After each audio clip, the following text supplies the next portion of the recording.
Hi, my name is Steve Stine from guitarzoom.com, and today I want to show you 3 licks, pentatonic licks that I think are really worth learning to add to your guitar solos, your improvisation, whatever it is that you're doing. Now, these 3 licks focus on not only learning the lick, but the availability of being able to move it either this direction or this direction on your guitar. So let's take a look at the first one. What I'm going to do is play this. I'm going to play 8-5 on the first string as a pull-off. And then I'm going to go to the 8th fret of the 2nd string, and then back to the 5 on the 1st string. So I'm going to be an A minor pentatonic for our 3 examples here.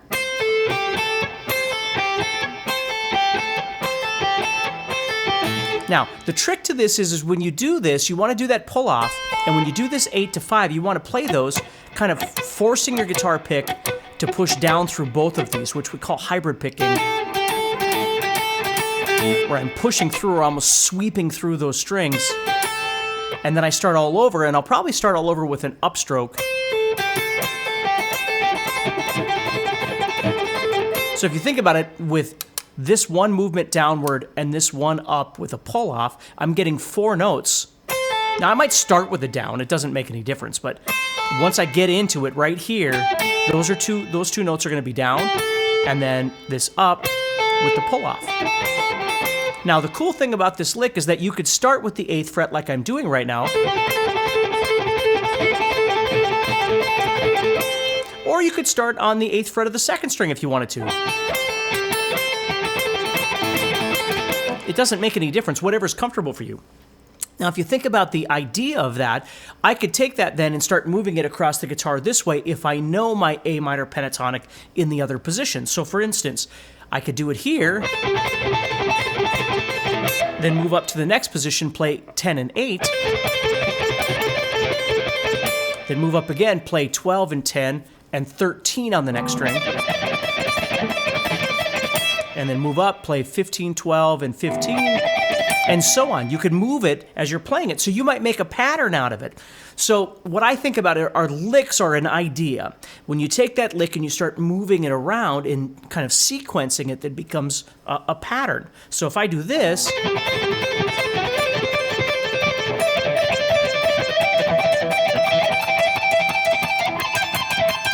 for instance, I could move that, and I don't have to play it all sequentially. I might play something. I could always stop in between 2, and it's okay. But that would be one lick that I would try and work on, I think is really important. The next lick we're going to look at is, it's going to be based off the same idea, but it's going to be a little bit longer. We're going to go like this. But we're going to return to the 2nd string now and do a pull-off from 8-5.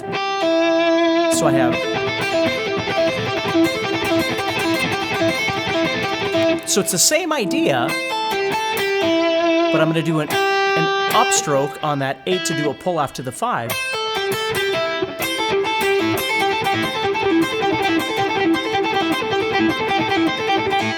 You see that? And then, of course, I could move up to the next position. Next position. And so on. You could keep moving that around the guitar, too. So if you wanted the lick to be a little bit longer, you could do this instead. You could move them back and forth. Like you might play...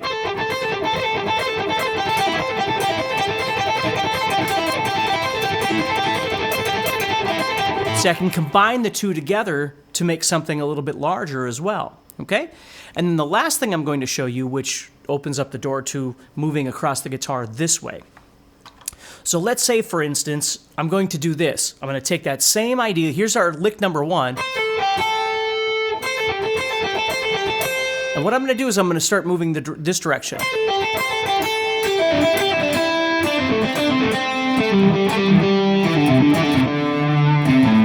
End it.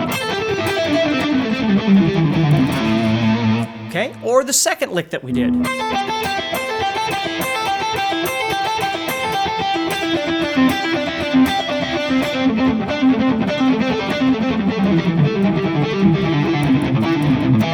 So I can take that second lick and move it all over the fretboard. Now let's take a look at our new lick, the 3rd lick, and this time we're going to start on the lower strings. So I'm going to start down here on the 5th string, on the 7th fret with my 3rd finger, and I'm going to play this pattern, or this lick. So I'm doing a pull off from 7 to 5, going to the 8th fret of the 6th string, going back, doing a hammer on from 5 to 7. So I have.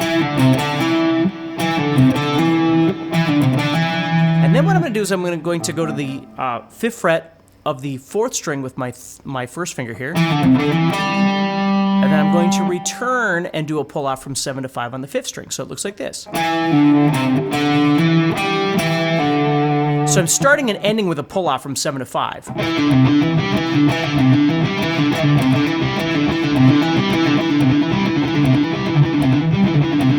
So if I did it over and over and over, you're going to hear that 7-5 begin the lick, and then you're going to hear the 7-5 end the lick. So you're going to hear two of them in a row once it repeats.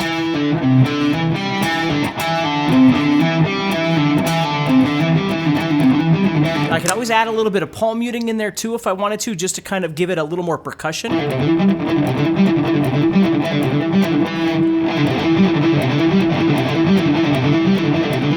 But you don't have to.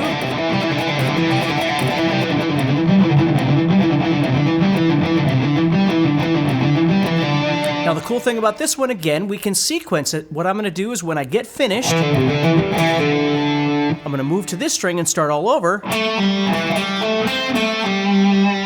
And I could do that however many times I like, and then move to this string, and then move to this string. Okay, so if I play it as a pattern or a sequence, it would look like this.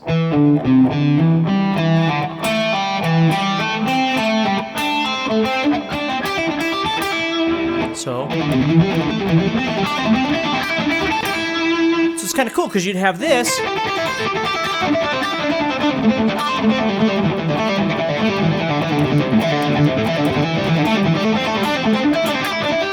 So I could connect the lick number 2 and the lick number 3 together. So it's just a different way of thinking about things. When I first started learning how to play, you know, it was like learning how to play regular lick, which again are great, you know, like that kind of thing. And those are important. But when I started learning about licks that could actually move, I could get more mileage out of it. And I could use it more when I was playing because I might start playing an idea and then I could start moving it across the fretboard to get me into another position a little bit higher up on the fretboard, maybe a little more dynamic or energetic because I'm playing higher pitches, you know, that sort of thing. So licks to me are elements of repetition, but they can also be tools for traveling across the fretboard. Thank you for watching this video. If you're enjoying this video and you'd like to support the channel so we can continue to bring you more free content, please take a moment to subscribe to the channel and turn on notifications and let me know what you think in the comments below. Also, if you'd like more in-depth training and courses, go to guitarzoom.com and get started for free today.